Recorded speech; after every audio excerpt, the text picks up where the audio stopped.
بسم اللہ الرحمن الرحیم۔ السلام علیکم ورحمۃ اللہ وبرکاتہ۔ دوستو، یہ وظیفہ بار بار حج اور عمرے پر جانے کے لیے بہت زبردست ہے، بہت کارآمد ہے اور اس طرح بہت مجرب وظیفہ ہے۔ ہر آدمی کی چاہت ہوتا ہے کہ میں بار بار حج کروں، عمرہ کروں، لیکن بعض اوقات انسان کے پاس اتنا پیسے نہیں ہوتے، وسعت نہیں ہوتے جس کی وجہ سے انسان جا سکے۔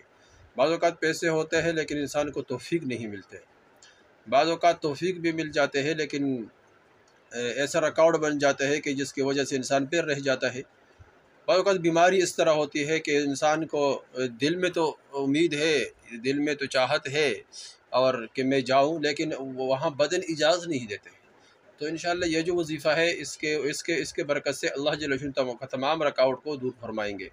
جتنے بھی رکاوٹیں ہیں حج اور عمرہ کے اعتبار سے، تو اللہ جل وعلا وہ مالی رکاوٹ ہے، وہ بدنی رکاوٹ ہے، وہ کوئی اور پریشانی ہے، اللہ جل وعلا تمام رکاوٹوں کو دور فرمائے۔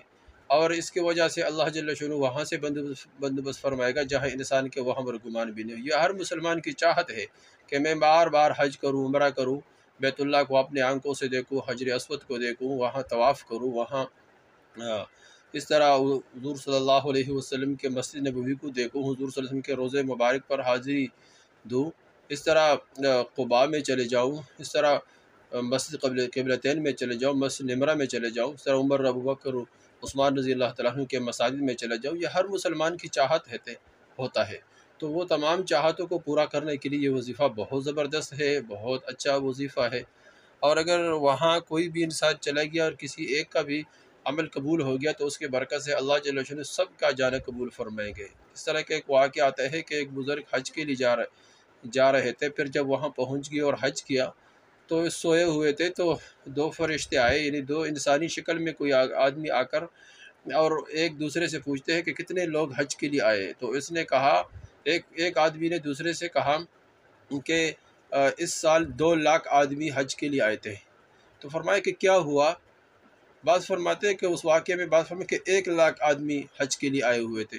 تو فرمایا کہ کیا ہوا؟ فرمایا کسی کا بھی حج قبول نہیں ہے۔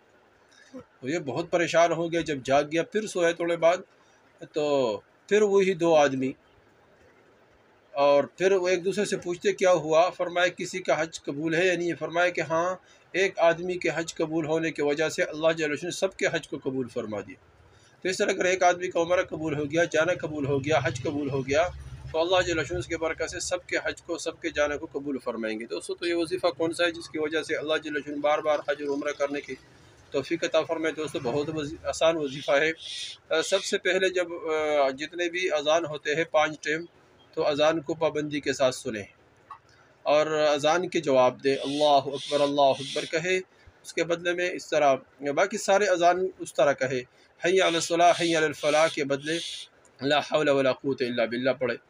تو باقی یہ اذان کا جواب دیا، پھر اس کے بعد اذان کا دعا پڑھے اور اس کے بعد تلبیہ پڑھے 3 مرتبہ، لبیک اللہم لبیک لبیک لا شریک لک لبیک۔ یہ آخر تک یہ تلبیہ 3 مرتبہ پڑھے اور آخر میں 3 مرتبہ درود شریف پڑھے۔ تو یہ عمل پابندی کے ساتھ کرے تو انشاءاللہ اس کے برکت سے اللہ جل وعلا بار بار حج اور عمرے پر جانے کی توفیق عطا فرمائیں گے۔ اللہ وہاں سے بندوبست فرمائے گا جہاں انسان کے وہم اور گمان بھی نہ ہو۔ دوستو، یہ وظیفہ خود کرے، آگے شیئر کرے تاکہ سب کو فائدہ ہو اور سب کا جانا اللہ جل وعلا آسان فرمائے اور سب کو اللہ جل وعلا اپنے دربار میں قبول فرمائے۔ اللہ جل وعلا سب کے لیے غیبی خزانوں سے بندوبست فرمائے اور سب کو اللہ جل وعلا